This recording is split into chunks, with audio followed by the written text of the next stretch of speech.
And we're live. And we're here. Here we are. We are here. Oh, man. We're about to talk about podcasts. So this is the first time I've ever been on the podcast Discovery Show. I'm completely out of my element here. Usually I've got a script to read from. No scripts. No scripts here. Just All talking. right. All right, so let's do 10 seconds. Okay.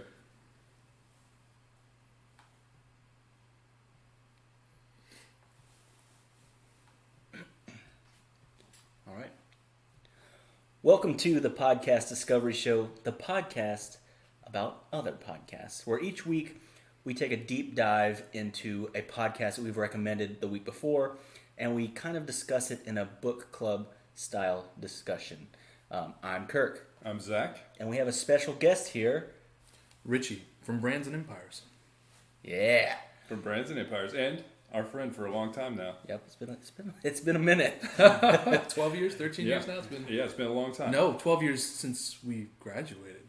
We're talking. Ooh, yeah. We're coming up on 16 years now. You're really dating us here on this episode.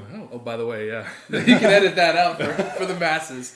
No, it's okay. I accept it. I lean into it. Yeah, so thanks for being here, Richie. But this week we are going to be discussing the Moth Radio Hour. The episode in particular is War, Barbie Dreamhouse, Coco, and a Nekkid Man. And that's all the time we have, guys. It's such a long title that now we've run out. Yeah. Outro. I do love that they made sure to say Nekkid, even Nekkid. in the title of it. It's not naked, it's Nekkid. Nekkid. And I mean, they're not wrong. She does say it repeatedly, and it's Nekkid. So the Moth it's a show. It's kind of like a storytelling type show, but they always have storytellers tell a live story on stage, and it's really cool. It's like I said last week. It's kind of a mix between like Snap Judgment and Risk. So it's kind of. Are these two different podcasts? Yeah, you've they're ever two heard different. of? We've discussed them on our show previously. They're both storytelling podcasts. One of them is very kind of salacious stories in a way. Risk. Yeah, the point of Risk is you tell a story that you think you would never tell anyone, but you tell it to an audience and on a podcast. It's very intriguing, but some of the stories are nuts. I mean, it was an awesome. We saw it thing live to, in Tampa. It was really. It was amazing. Really Interesting. cool. And then Snap Judgment's one of my favorite shows, and they tell long form story, and they mix it with like music and stuff. They call it storytelling with a beat. That's one of my favorite shows. It's This American Life with music. If I could recommend that show every week, I probably would. So is there more planning going into that second show? Oh yeah. So it's 'cause scripted. They've already got the audio. and not all the stories are true. I mean, it may be just like a good storyteller telling, maybe even something they wrote. Yeah. As a narrative fiction. But this show is all true stories told by the person.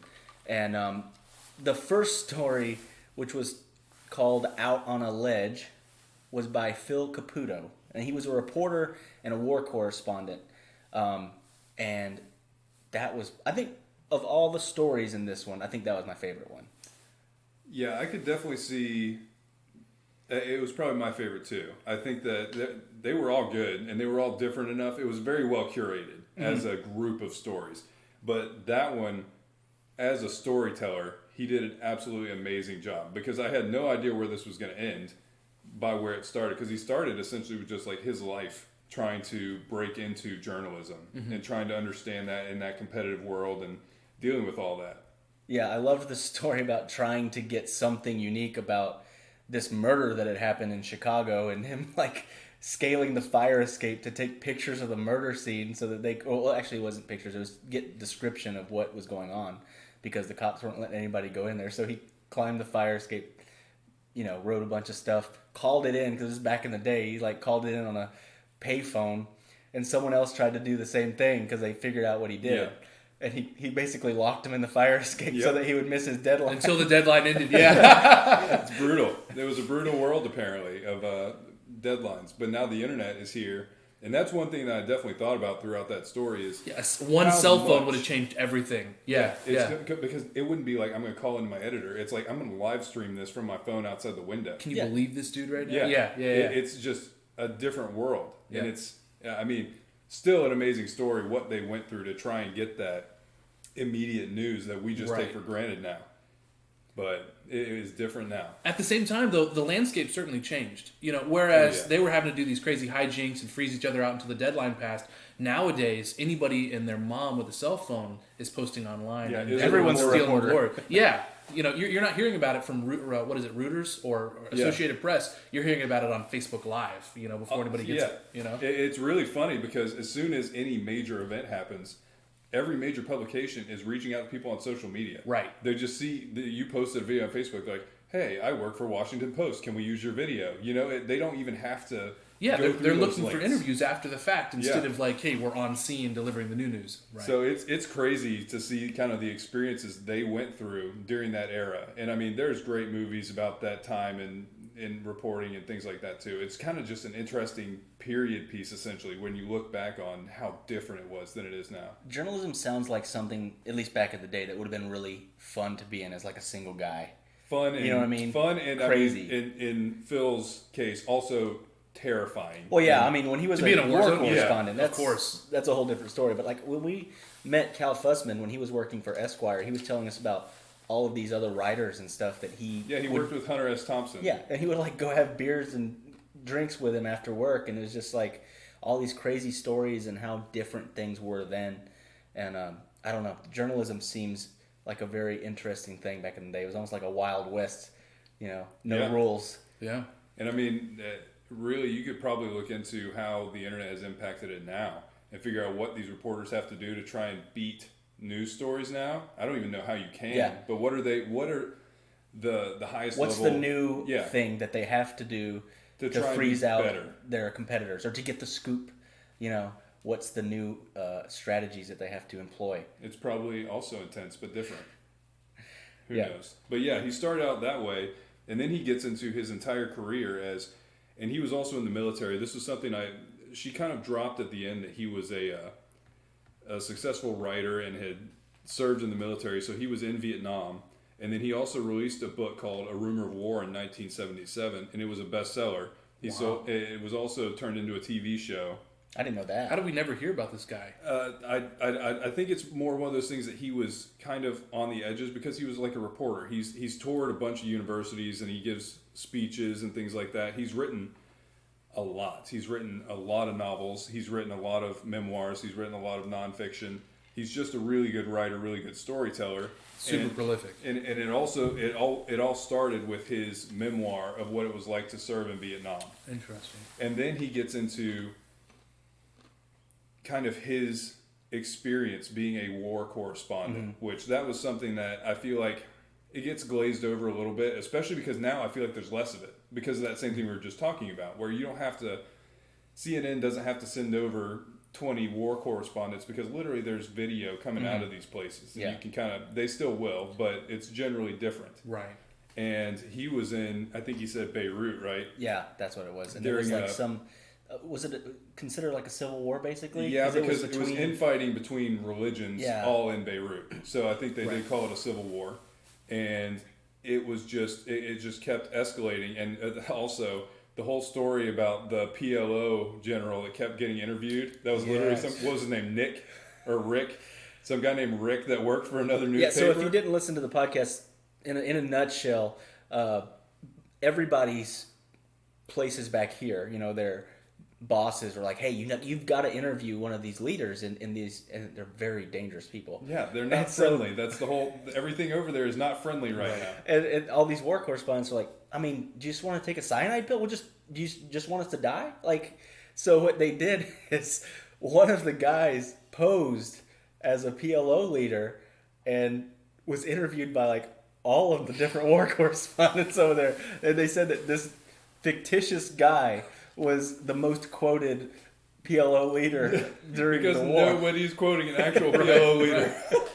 And I mean, with good reason. I don't blame them at all. No. How are you going to get an interview with somebody like that? I do love how he was like... Not with both hands intact at the end, for sure, no. yeah. He's like, I'm glad you're laughing because this is very bad Yeah, journalism. no, that's a Oh, no. huge no to just it's a lot. They made up a story in a war torn. Yeah, you talk about fake news. Yeah, Right. no, that's actual fake news. And these are mainstream news places that are doing this, right? Like all of them. So Right.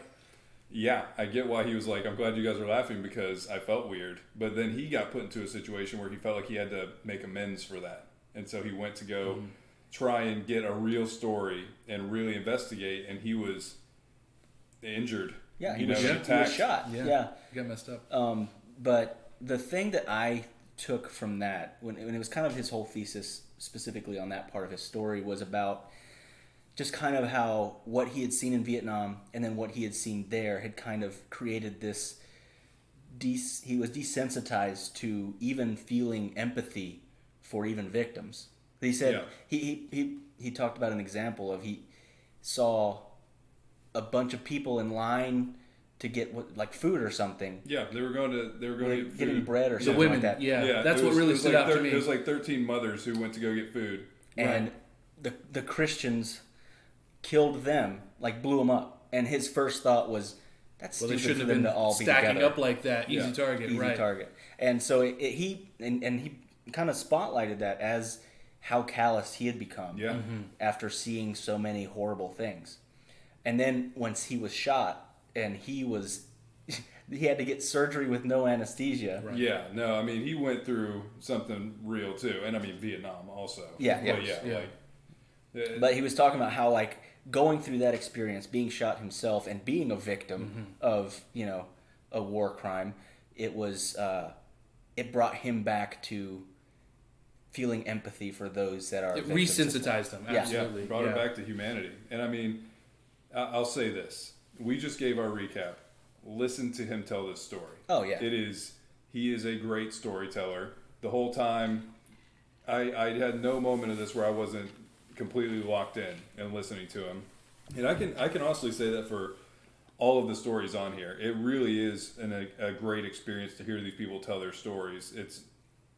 It's worth listening to them tell the stories. We're just trying to give you guys a recap because it is a great show and we had a great time listening to it. Yeah. I mean, I think that was a big takeaway for me, was listening to these stories. I was just right in the middle of a work day, so I wasn't anticipating to laugh or to have a tear brought to my eye. And on each of these stories, they were great, adept at pulling out emotion. Here I am, I'm right in the middle of printing an order, and I've got a tear streaming down my face. I'm like, nobody's looking at me, right? It was one of those. It was fantastic. It was very moving. I mean, I gotta ask which one's the moving one. Is it the next one? The one about the car accident? That one was pretty intense. It certainly wasn't Trisha Rose Burt with her Nekkid man. That was just funny. That was just funny. Just good. And Coco the dog too. But yeah, I think it was probably this next one, and that'll just lead us right into the accident for sure.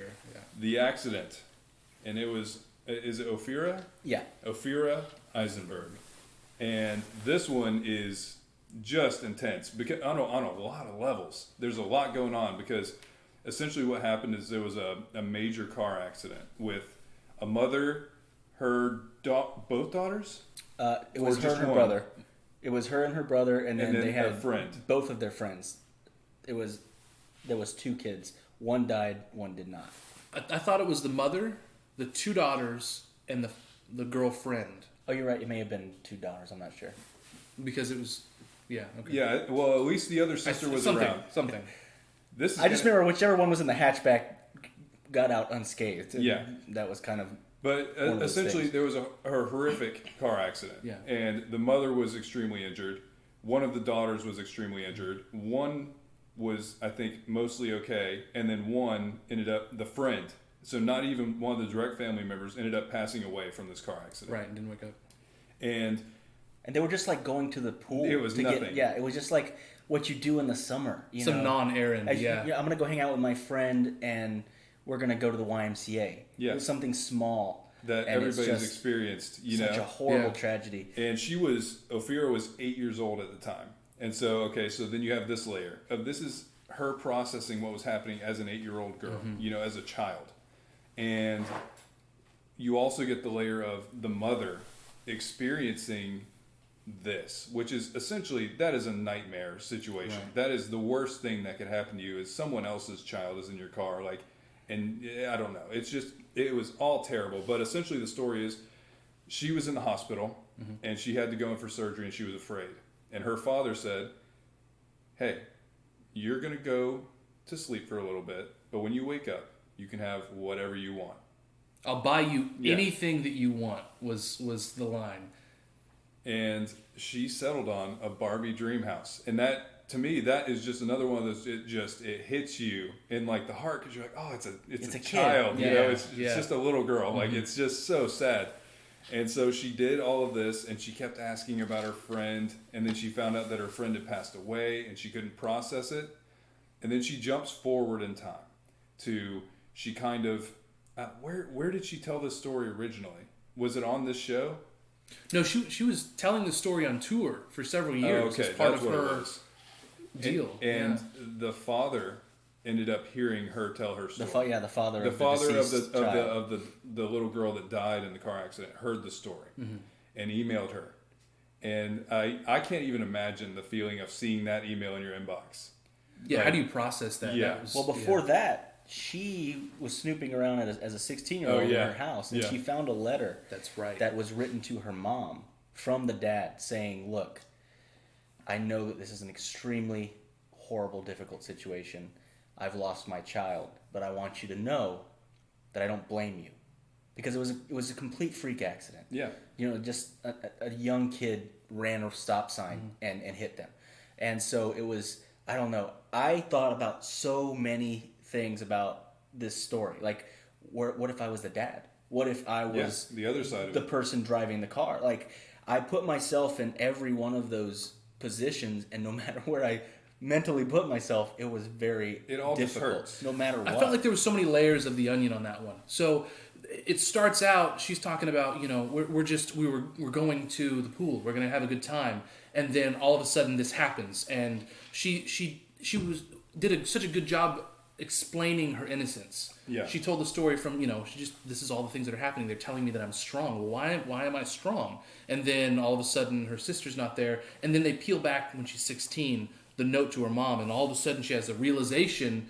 that her mom went through something, and how on earth did she stay so strong through all of this, and her dad was a rock through all of it. And she did a great job of just showing each person's perspective through this entire event, and then connecting with the father of the girl who got killed, and that he didn't harbor any of that hate and frustration. Yeah, and I mean, honestly, the strength of that man to be able to work through that empathetically. Yes. You know, to be able to understand that this is something that she will always carry. Right. As well. I mean, because I kept thinking about, like, if I was the one that lost my kid and they were with someone else, there's just such a natural tendency to want to blame somebody. Somebody's at fault. Somebody's got to pay for that. And it's also a perfect opportunity for someone's character to come out in a good way or a bad way. That's the thing. It's like, his came out in a way of grace. You know, he understood that it was a complete accident, and you know what I mean. It's just it was just such a crazy story. It is a wild story to kind of like process all this, because also when my truck got totaled, I literally almost T-boned a 16-year-old kid. Oh man. And it was completely his fault. I was driving 50 miles an hour, and he just didn't look my direction at all. He was trying to turn left, so he had to cross a lane, and he was crossing my lane, and he looked right and then just turned. Oh, boy. And so I was driving 50 miles an hour. He pulled out directly in front of me. I still remember to this day his face as he turned and saw what was about to happen. And I like slammed on brakes, and I just like pulled the wheel as hard as it could have been really, really bad. We ended up hitting like my front right on his front left because I swerved, because like I literally was looking in this kid's eyes, going 50 miles an hour at his door. Like I would have hit this kid. And so I just swerved, just like instinct. I just tried to not hit his door. And so we hit my front right, their front left. We hit and then slammed the cars together, like sandwiched them. Clapped instead of and just then full clapped, on. Yeah. and then went across the street into the ditch. Man.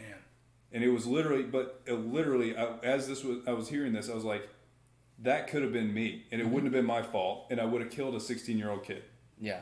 And so he it's would have like carried that no matter what. Yeah, I mean, a lifetime of thinking about that. Absolutely. Even knowing it was his fault, it still would have been something that would have haunted. Yeah, no, I can still see his face even though everybody was fine. Mm-hmm.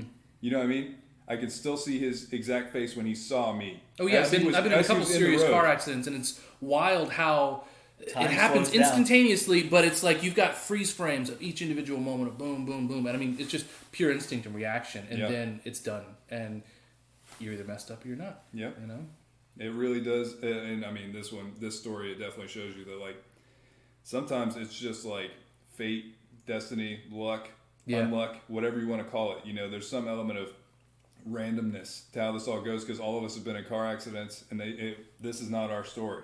Right. But it was an incredible story to listen to, and this was one where I was like, "Oh man, I'm feeling things." I wasn't really, I wasn't prepared. I wasn't expecting this. I didn't go into it with any expectations. Yeah. I just listened to it. You know, I just put it on and listened to it. But this one I was like, "Oh man, so much I'm thinking about right now."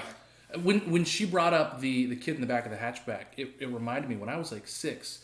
There was a family that went to our church, and they were the mother and the 3 kids. She had the oldest daughter was sitting up front. The youngest daughter was still in her baby bassinet, and the son was in the back seat of it was a Dodge Caravan, and they were going to take a look at a home showing because they were planning on moving.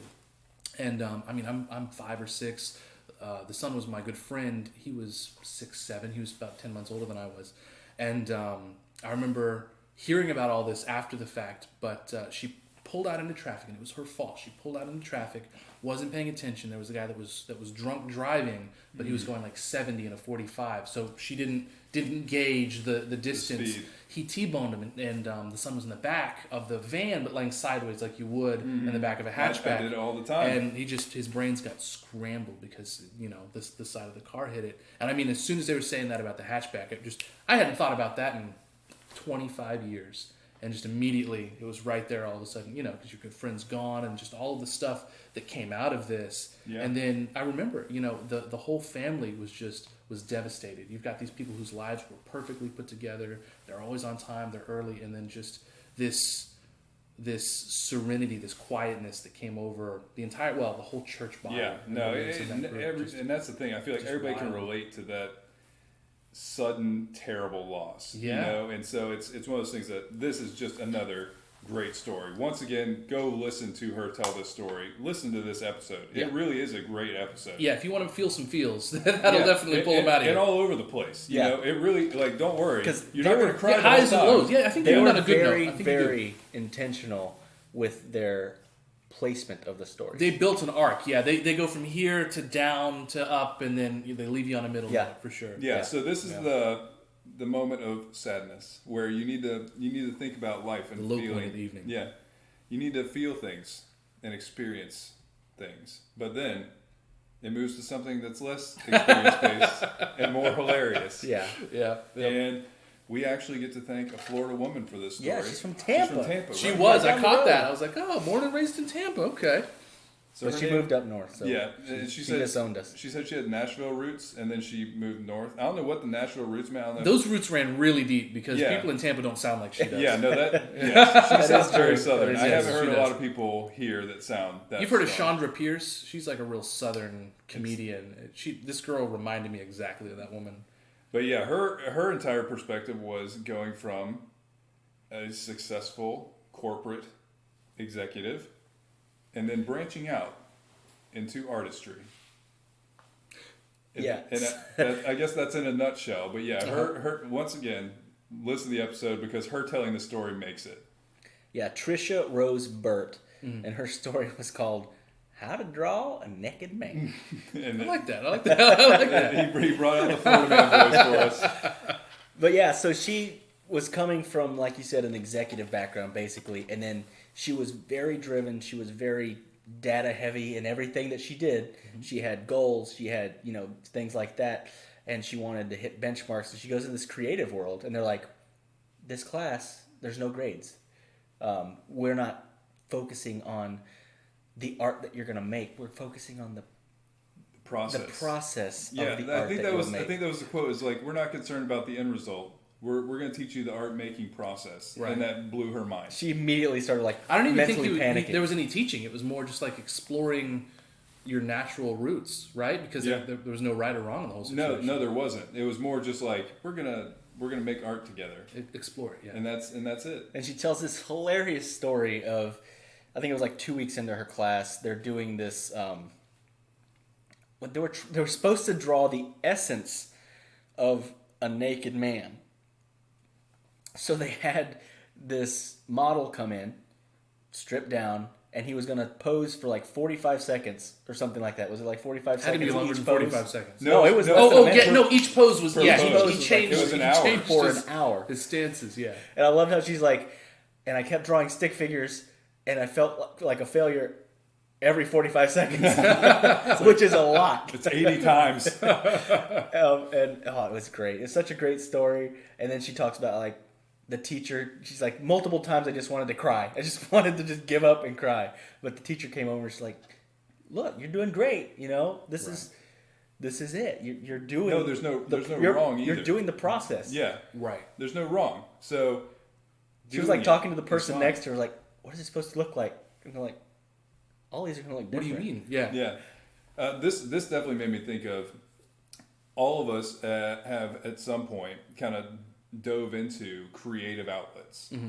Did you guys ever have this experience? Because I definitely remember that, like when I first started writing at all, you know, I was like, I just appreciated it, and I was like, I want to write like a screenplay.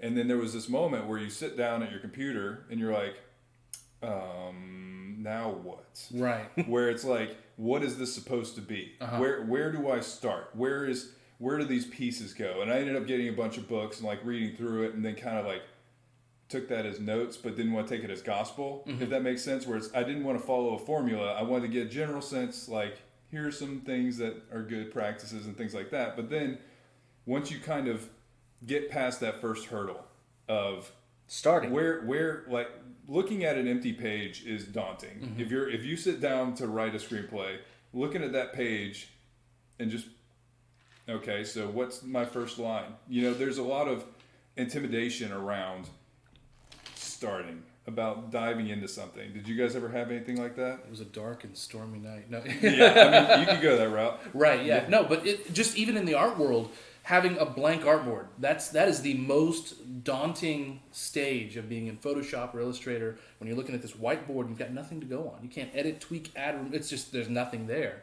Same thing. And I've started writing short stories and things like that. So I totally feel you. How do you outline this? Do I start with a story, a backstory, a framework? You know, you're right, and you don't know where to go from there. The best place to go is wherever it goes. You know, that's Yeah. the thing. Really, just do. Just it's, and I feel like I've read a couple things where people just say, you know what, it can be terrible. Don't worry about that. Just do it. And I've seen some published works that are truly terrible. Yeah. You know, so it's like, well, if they can do it, Yeah. anything no, I can put on. and will be honestly, fine. it's draft. Your first one is a draft. Yes. You're gonna throw it out. You know, because you've been writing for Florida Man too. You know, Yeah. there's times where you just have to lean into. It's just a draft. Right. It's just start writing, and things will change, or start working on whatever your design's going to be. You know, you have to just start somewhere. You might trash the whole thing. It doesn't matter. The best way to start anything is to just start it. Yeah, I think that's the thing that I think of is the mental hurdle of getting started. You always try to overanalyze. You want when you start to be good. You're like, well, I want to be the best when I start. That's just not the way it works most of the time. No, I mean, I've probably talked about it on the show before, but that quote from Ira Glass, have you heard this? Probably, but I don't remember it. It's Ira Glass essentially says, paraphrased, I'll link it somewhere because it's worth listening to. Everybody who gets into an artistic outlet of any kind has better taste than they have ability when they start. Right, absolutely. So you have much better taste than you're able to execute on. But everyone starts there because you have to practice. These are things you develop. So you start out and you can't get discouraged by the fact that you're not writing like your favorite writer, or you're not designing like your favorite designer, or you're not doing any of these creative outlets as well as the people who inspired you to get into it. Yeah. Right. You have to go through this process just as they did before you. And I'll link it. 'Cause It's easy awesome. to identify good, is Yeah. what it sounds like, but Yeah. trying to identify what made it good and how to recreate and deconstruct And also it, find that your takes voice. skill. You know, your personal voice. That's how you put yourself out there through your work. Right. That is a challenging goal. It's a challenging goal in general. It's something that and I personally also believe that everyone can be creative. It's intimidating to do it, but I think that it's rewarding if you try. You know, it doesn't have to be any specific thing, but I think that's rewarding to have a creative outlet, to find some way to express yourself in just like purely, you know, something that's purely creative and coming just straight from your soul. And it is daunting, but I think that it's worth it. And so she's telling this hilarious story about like, oh, there's this naked guy standing in the room and I don't know what I'm doing. And like, but I just kind of picked up on she was so used to the structure of corporate world of, we need to see X result, here are all the numbers, tell us what they mean. You know, everything's very structured and rigid. Right. And then you get into this world that it's completely, there are no rules. Yeah, what do you want it to be? Mm-hmm. And then it comes down to something very deeply introspective. So it's something there was a lot, to me, there was a fun layer on this because it was so funny hearing her talk about all this, and her accent's amazing, and she kept saying Nekkid, and then there's just this layer of things that were so relatable with like kind of that first journey into creativity. Yeah, and like I'm in a bunch of different podcasting groups, and there's so many people that are wanting to start something, and I've seen so many people be asking them for advice. They get all worked up on the tools, the mics, the recording devices and stuff, and they always are asking for people advice, and people are always giving the worst advice. Right, the keyboard jockeys that have no podcast ability of their own. Right. And I mean, we have a small show, but we've been doing this for long enough that we've kind of figured some stuff out. We know we learned what not to do by doing it. Right. We feel confident saying that our show is better now than when we started. One day you guys will actually launch the podcast Discovery Show. 200 episodes in, we still haven't launched the show. We're working on it. No, but so my advice is always just start. Yeah. Even if you don't release it yet, start recording. Hit record somewhere. Just press record. Yeah, either on video or on your microphone. Hilariously, I found out just the other day, my first episode of Creators Cove, I talked to Hollis Brown, and he was like, oh, I've thought about doing a podcast and interviewing musicians that I know. And I'm like, do it. The Musician Discovery Show, done. Yeah, I was like, just record it. And he has a podcast. Does he really? What? Wow. Now you're the podfather. Yeah. The podfather. Get out of here. I have a pod grandchild out there now. Oh, no. No, he has a great show because he's actually famous. And he talks to like actual musicians like that are really high level. And I'm sure that opens up more doors for him yeah, too, it definitely does because there's people that he tours with and things like that. But I literally just told him like, don't worry about it. Doesn't like he was worried about like, oh, I don't know how much time I need between episodes or how long I should make a season. I'm like, nobody is gonna actually care. Just start. Just release. Just do you. That's the beauty and the danger of podcasts is that there's no rules. Yeah. I mean, you make your own rules. It's fun. It's fun. But yeah, so that brings us to the last story, which it was I think the shortest of them, but it came from what they called their story slam. Is that what they called it? Yeah, and the one before too. Yeah, correct? yeah. Was that part of the same episode? They kind of blurred together after a while. What was Coco about? Coco is about a very special dog that they found at the pound. Oh, that's right. Yeah, I remember the derpy dog. Yes, yeah. That's what I call it. It sounds just ridiculous, but I think it was just old. I think it was just a really old dog. So. The story is Carlos Kotkin. Yeah, Carlos. Yeah, we'll call him Carlos. Carlos goes to the pound, Uh-huh. and they see a messed up looking poodle. Now, why did they go to the pound in the first place? Because he made it sound like they had no intention of getting a dog. I'm wondering if they were browsing. You know what I mean? First of all, he said that him and his dad, that's what they did every now and then. Just something to do. They would just go play with the dogs, take them out. And, right. I get that, but I can't do that. That is a dangerous game for me. I don't want a dog game right now. And if I see... Listen to the story. Yeah. This is the reason it's a dangerous game. Because the girl that was there was like, oh, you like that little dog over there? And they're like, oh, yeah, he's so cute. You do. Yeah, well, I hope you like him enough because in 10 minutes he's getting ready to be put down. They're like, what do you do, No, and that's why I won't go there. Right. Because I know what I would do. I would have Coco too. Yeah. I would have to deal with this dog. And so they get Coco home, and apparently Coco's kind of weird looking. Coco is... slightly odd in general, has weird bathroom habits. Says he wouldn't go to the bathroom outside. He would just stay on the concrete and go in the cracks. Which is the worst possible way to do it. Then they tried to adopt Coco out because Coco is Coco. And nobody wants him. No, somebody took Coco. And then they get called from the pound the next week saying your dog's here. That's right. Because they took it back to we the don't pound. have a dog, we give him away. That's the worst. Who just takes it back to the pound? So... Granted, it's probably because of the name of the dog, but I immediately visualize the dog from From the movie Coco, yeah. because it's such a derpy looking dog and his like tongue's always hanging out and stuff. So yeah, that was my visualization. But they ended up taking the dog back again. No, because it was like friends with him now. It was like they tried happy to leave. see him. They were about to And leave. it reminded, he knew who And they then were. it barked at him. He says the only time he ever heard Coco bark was them leaving. It's like, no. So, but it ended up being like, it was an old dog, you know. Coco only lived for like another year after they had adopted her. Or him, I don't know. Who knows what they're feeding her, though? Yeah, I mean, I think it was an older dog when they got Coco, and that's probably why We'll go with that, Coco yeah, was for sure, due to being euthanized. But like, in the end, that was a year given. You know, that was a cool thing. You know, Right. And I love how he wraps it up because the premise for that story slam was persuasion. And they were talking about how the lady at the pound persuaded them to get Coco because highly they're like, effective. yeah, we're gonna kill this dog in 10 minutes. Oh, So, I I mean, you wanna that's take it home, right? Sell me this pin. Yes, sell me this Coco. Like, That's why I can't go, because if anybody ever said, if I was ever in a situation, I think just generally in life, you see this dog is about to die in 10 minutes unless you take him. Like, man, give me the dog. Like, I hate to fine. say it, but like, I could be in a situation like that. They're like, we'll put all these dogs down. You know, if you don't want to take them, I'd be like, you know what? That would be like 5 years of absolute misery. It would be difficult for me because I weigh decisions out that far in advance. So you're saying you'd be fine, like, well, No. kill the dog. I mean, it wasn't my responsibility, but you Kill know, that dog.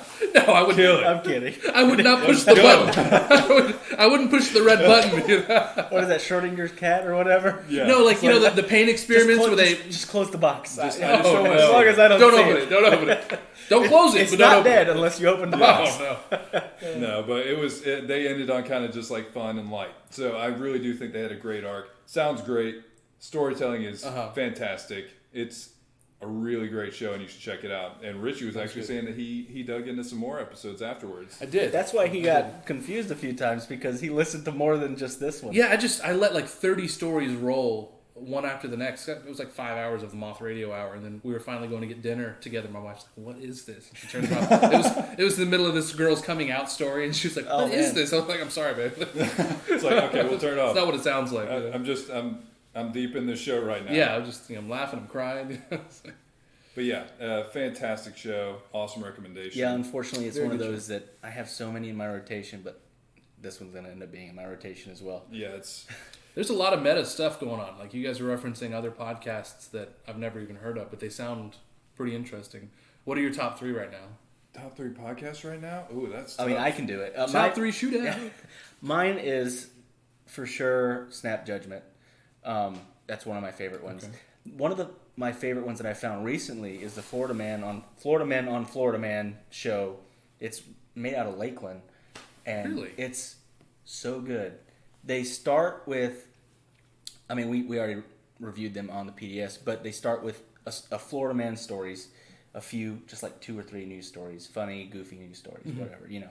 But then they talk a little bit about like their personal stuff. You know, they're a lot like us. That's what's funny is their upbringing. They went to a private school in Lakeland. They did the stupid stuff that you do when you're a small school and no one really cares. And so I relate to their stories. But then they always bring a Florida centric real story. They talk about Robert the Doll, which is some like doll that's supposedly haunted in Key West, or they talk about some historical guy that Doll Watch. Built a fort and so, but it's always an intriguing story. Like they do the Monkey Island, which was up in Silver Springs, which now there's wild monkeys in Silver Springs because of this guy that thought it was a good idea to have a tourist trap. Island? What? He had monkeys on an island. Oh, monkeys can't swim. They immediately swam off the island. Did they and really? just went wild. It's This like, is happening in Florida. yes. Yeah, in Silver Springs, which is only 2 hours away, you will find random monkeys, I feel like and they all have like, what is it, like herpes or something? Yeah. You get- No, they do. People are getting bit all the time because no. they're like, oh, look, a monkey, and then it bites him as they're trying to pet it. I mean, can you not Google? That doesn't even sound like a good idea. No, can you not Google if monkeys can swim? I don't think that's like a I complicated. feel like thing to that's do. a pretty This was early before thing. Google. Yeah. It was before Google. Oh, okay. And at the same time, they filmed a bunch of Tarzan movies out there in near Ocala and stuff like that. I thought It's all just that stuff happened in India. yeah, it's crazy. No, Ocala. Ocala, it's Florida, man. But yeah, it's a really good show. And then my third, I would say, would be probably Lore. It's still one of my favorite shows, Aaron Mahnke's show. It's for you, Richie. It's he focuses on something that we see like in pop culture. I'll take it from this, like werewolves. Okay. It's a lore, but there's history to it. Where did it come from? Where did this idea of a werewolf come from? The true roots in history from where this got started. Oh. Yeah, I mean, it may not be something that's actually real, but you talk about what was the reality. And actually, it's very interesting. Like in France, this guy was using it basically as a defense for murder. He was murdering people, and he's like, I turn into a wolf, and I just kill people. That's the actual And so historic it's a crazy story. I had no and idea. He actually started his show. He used to write fiction, self-published. He started his podcast. Now he's making six figures with his podcast. His podcast got picked up, and he's got 2 seasons on Amazon Prime of the show, like in a visual format. So they just created like a TV format based on his audio. He's been extreme. Wow. He is the poster child for the success. I mean, but that of seems a like a podcast. really good thing. It's right up there awesome. with, Ancient Aliens and everything else like that on History Channel. I could see that being a show, obviously. Yeah. Wow. Okay. So those are my 3. Your 3, quick. I don't. Okay, one of them I don't want to say because I kind of want to recommend that. I want to be a surprise. Uh-oh. It's like a new one. Oh. It's like a new Intrigue. one. But This American Life, always on the list. Like, I've never listened to an episode of that I did not like. Hardcore History, same thing. Great show. So good. You know what? I'm gonna throw Song Exploder on there. That's a Song Exploder. okay. So, have you heard of Hardcore History? Basically, super deep dive into history, but And they only post like one episode every eon. but it's like 8 hours usually, and like it's from a great perspective. It's not the stuff you learned in history class. It's all the other stuff that makes it interesting. Right. It's a great show. And the research that goes into it is nuts. Yeah, That's why it it's- takes so long. Yeah, Because he it's- reads like 15 books on the subject. Wow, that's incredible. It's absolutely crazy. They deserve to be as popular as they are. And then Song Exploder, he gets with an artist every week or whenever he releases, and he breaks down a song and the process on it, the sampling on it. He really digs into the creation of a song and breaks it down, and it's awesome. Huh. So like he takes the instruments and who was behind it and who directed it, who wrote it. It really depends on which episode he's doing, because like if they're sampling something, then he'll get into how they sampled things and things like that. But if somebody just wrote a song, he'll talk to him about the process, and he'll talk to him about how they wanted to build out a song. He really just loves how song creation happens and has a really awesome show. The closest I got to that was watching Straight Outta Compton, where I saw Dre do his thing on the keyboard. That's a great movie. Yeah, it was. It's basically Song Exploder. No, it's a good show though. It's a great show. That's pretty cool. I mean, and of course, we've found so many awesome indie shows, independent, Oh, small yeah. shows that are fun. That's not all the shows I like. Yeah, I But mean, that's Those just the top 3 that came to mind I immediately. wanted to throw out 3 that I could always go if I don't have something else, like, because we do a lot of like discovering, like trying to find something new to listen to or something interesting, and I like a lot of them. But if it's one of those things like I don't know what I want to listen to, I can throw on any of those 3, and I'm good. Those are the ones that we trust enough to, no matter what the episode is. You don't have to go through and find, oh, this one looks interesting. You just put the next episode on. You're like, Yeah. I didn't think I was interested in that, but now I am. Very cool. And I've learned something on most of I'd them. say mine though, in order of most important, clearly the podcast Discovery Show, Clearly. number 1 ever, and then Best show ever made. and then number According 2 and to number no 3, one. Bigger Pockets podcast. Sure. It's all about home buying and selling and flipping that whole industry. And then I really like Jordan Belfort, the Wolf of Wall Street's podcast.